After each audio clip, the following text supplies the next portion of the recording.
For the last 40 years, the global economy has operated on a single fundamental belief.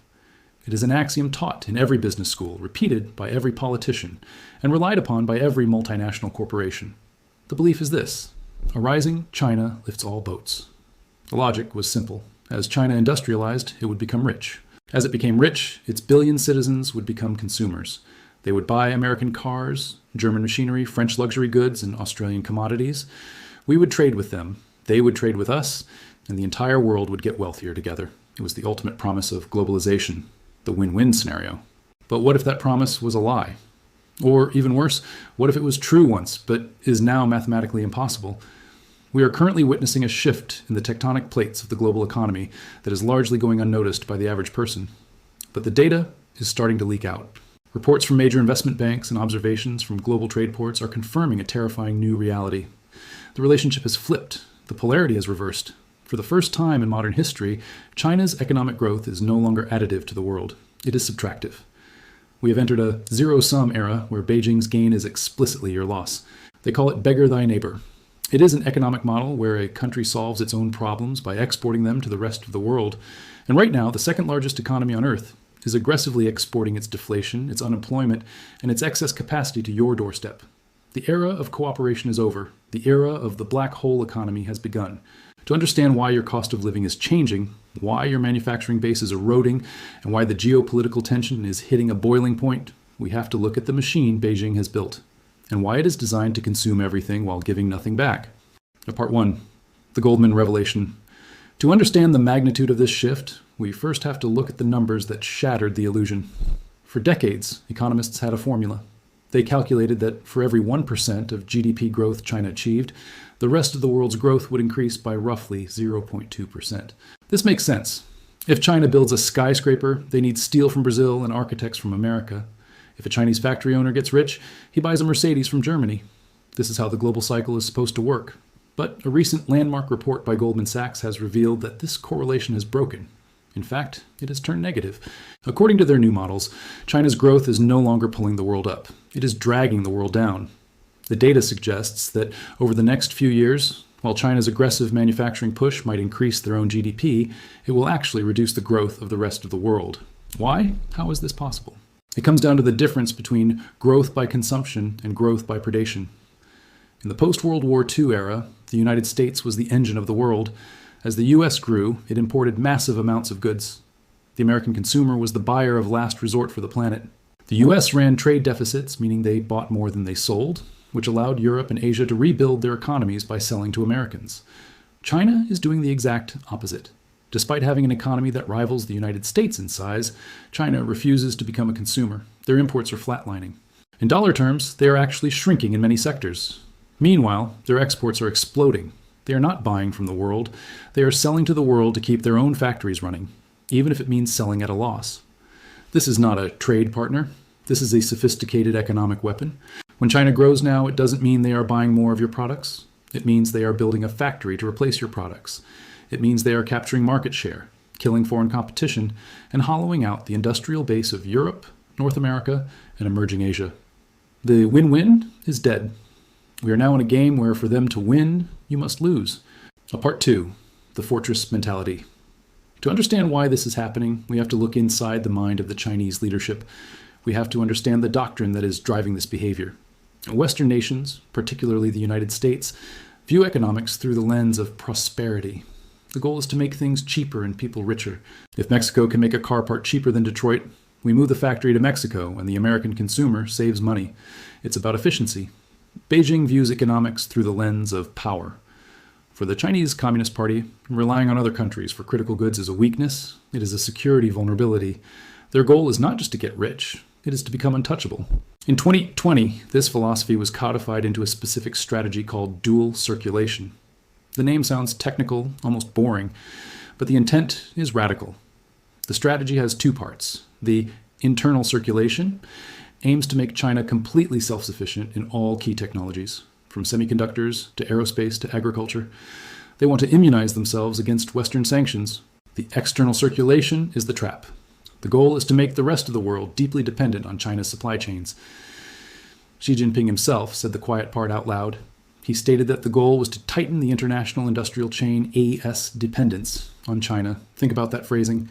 Tighten the dependence. This is not the language of a trading partner. This is the language of a drug dealer or an imperial conqueror. The goal is to create a one-way valve. Money and technology flow in, finished goods flow out, but leverage and control remain in Beijing.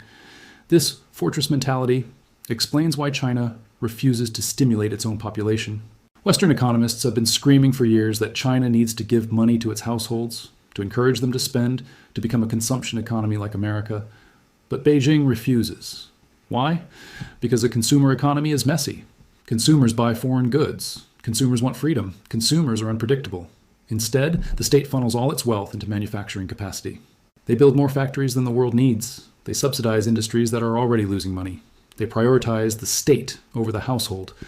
This results in a massive glut of goods. China produces far more steel, far more solar panels, and far more electric vehicles than its own people can buy. So where does that excess go? It goes to you? By part 3, the cannibalization of industry. The most visible victim of this new negative-sum reality is the global automotive industry. For decades, the auto industry was the perfect example of the old globalization deal. Western companies like Volkswagen, General Motors, and Toyota went to China. They formed joint ventures with local Chinese companies. The deal was simple. The West provided the technology and the brand prestige.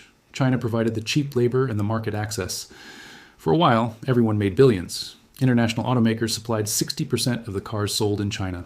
Executives in Detroit and Wolfsburg assured their shareholders that they would never cannibalize their own markets by exporting Chinese cars to the rest of the world. They were wrong. They were creating the very monster that would devour them. While the Western companies were counting their profits, the Chinese state was playing the long game. They forced the Western partners to transfer technology. They studied the supply chains. And then they pivoted. When the industry shifted to electric vehicles, EVs, the trap snapped shut. Chinese brands, heavily subsidized by the state and armed with the technology they absorbed from the West, took over the market. Foreign brands' market share collapsed below 40%. But here is where the Beggar Thy Neighbor policy kicks in. China now has factories capable of building millions more cars than Chinese drivers can buy. In a normal free market, those factories would go bankrupt. But in China, the state keeps them alive. So those factories have to export. We are seeing a flood of Chinese autos hitting the ports of Europe, South America, and Southeast Asia. But it's even more insidious than just Chinese brands. Look at Mexico. 4 of the top 5 Chevrolet models sold in Mexico are now made in China. These are American brands, selling cars to their neighbors. But the manufacturing jobs have been siphoned off to the black hole across the Pacific. This is the cannibalization phase. The joint ventures that were supposed to open the Chinese market are now being used as export hubs to destroy the manufacturing base of the very countries that created them. And it's not just cars, it's legacy chips, it's pharmaceuticals, it's shipbuilding. The Goldman Sachs report highlights that this wave of competition is fundamentally different from the past. When Japan or South Korea rose, they were military allies of the West. They played by the general rules of the global order. They allowed their currencies to appreciate. They moved manufacturing to poorer countries as they got richer. China is doing none of that. It is the world's second largest economy, yet it fights to keep its currency cheap. It refuses to let low-end manufacturing leave. It wants to dominate the high-end chips and the low-end toys.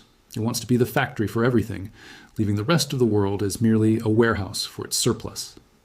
Part 4. The leverage trap. If this economic aggression is so obvious, why doesn't the world just stop it? Why doesn't the West just block the imports? This brings us to the second part, the dual circulation strategy. Leverage. China has spent the last 20 years ensuring that it is not just a participant in the global supply chain, but the choke point of the global supply chain. Let's look at a specific case study that terrified European governments. The story of Nexperia. Nexperia was a Dutch chip maker, a critical company for the European auto industry. It was acquired by a Chinese firm. Later, when the Dutch government tried to assert control for national security reasons, Beijing didn't just issue a diplomatic complaint. They barred the company from exporting chips produced in its Chinese factories. Overnight, the supply lines froze. European auto assembly lines, companies that had nothing to do with the dispute, were suddenly facing shutdowns because they could not get a specific low-cost chip. The Netherlands had to back down. This is the reality of the new economic order. China has dominance in so many specific, boring upstream categories, from processed lithium to gallium to port cranes, that they can hold entire industries hostage. Even the United States, under the aggressive trade policies of the Trump era, found itself having to compromise when China threatened to restrict the export of critical minerals. This is the black hole effect. The gravity is so strong that even the most powerful economies struggle to escape it. China has engaged in a strategy of asymmetric decoupling. They are decoupling from us by replacing Western tech with domestic tech. But they are ensuring we cannot decouple from them by embedding themselves deep in the supply chain of our critical infrastructure.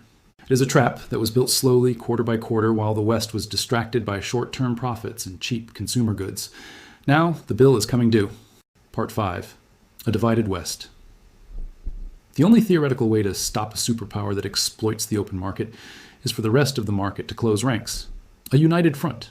If the United States, Europe, Japan, and their allies coordinated their trade policies, creating a common wall against Chinese predatory pricing, the dynamic would change. China needs the global market more than the global market needs China. But the black hole has another effect. It distorts the relationships between allies. The strategy of Beijing is to divide and conquer. They offer special deals to Germany while punishing Lithuania. They court Hungary while threatening France. They exploit the cracks in the Western alliance. We are seeing this play out in North America right now. The US-Mexico-Canada Agreement, USMCA, was supposed to create a North American trading bloc, but China has found the back door.